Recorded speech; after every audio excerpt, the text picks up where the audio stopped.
Deuteronomy 11. Love the Lord your God, and keep his requirements, his decrees, his laws, and his commands always. Remember today that your children were not the ones who saw and experienced the discipline of the Lord your God, his majesty, his mighty hand, his outstretched arm, the signs he performed, and the things he did in the heart of Egypt, both to Pharaoh king of Egypt and to his whole country. What he did to the Egyptian army, to its horses and chariots, how he overwhelmed them with the waters of the Red Sea as they were pursuing you, and how the Lord brought lasting ruin on them. It was not your children who saw what he did for you in the wilderness until you arrived at this place, and what he did to Dathan and Abiram, sons of Eliab the Reubenite, when the earth opened its mouth right in the middle of all Israel, and swallowed them up with their households, their tents, and every living thing that belonged to them. But it was your own eyes that saw these great things the Lord has done. Observe therefore all the commands I am giving you today, so that you may have the strength to go in and take over the land that you are crossing the Jordan to possess, and so that you may live long in the land the Lord swore to your ancestors to give to them and their descendants, a land flowing with milk and honey. The land you are entering to take over is not like the land of Egypt from which you have come, where you planted your seed and irrigated it by foot as in a vegetable garden. But the land you are crossing the Jordan to take possession of is a land of mountains and valleys that drinks rain from heaven. It is a land the Lord your God cares for. The eyes of the Lord your God are continually on it from the beginning of the year to its end. So if you faithfully obey the commands I am giving you today, to love the Lord your God and to serve him with all your heart and with all your soul, then I will send rain on your land in its season, both autumn and spring rains, so that you may gather in your grain, new wine and olive oil.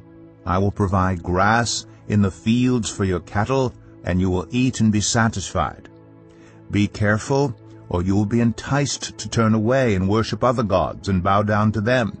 Then the Lord's anger will burn against you, and he will shut up the heavens so that it will not rain, and the ground will yield no produce, and you will soon perish from the good land the Lord is giving you. Fix these words of mine in your hearts and minds. Tie them as symbols on your hands and bind them on your foreheads. Teach them to your children, talking about them when you sit at home and when you walk along the road, when you lie down and when you get up.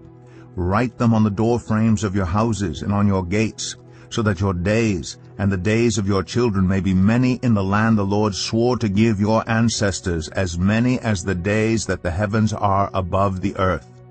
If you carefully observe all these commands I am giving you to follow, to love the Lord your God, to walk in obedience to him, and to hold fast to him, then the Lord will drive out all these nations before you, and you will dispossess nations larger and stronger than you.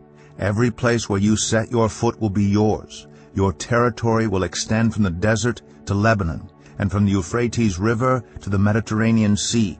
No one will be able to stand against you. The Lord your God, as he promised you, will put the terror and fear of you on the whole land wherever you go.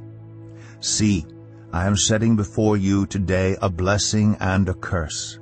The blessing if you obey the commands of the Lord your God that I am giving you today. The curse if you disobey the commands of the Lord your God and turn from the way that I command you today by following other gods, which you have not known.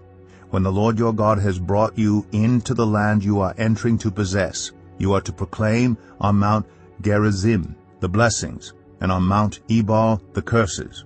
As you know, these mountains are across the Jordan, westward toward the setting sun, near the great trees of Moreh, in the territory of those Canaanites living in the Arabah, in the vicinity of Gilgal. You are about to cross the Jordan to enter and take possession of the land the Lord your God is giving you. When you have taken it over and are living there, be sure that you obey all the decrees and laws I am setting before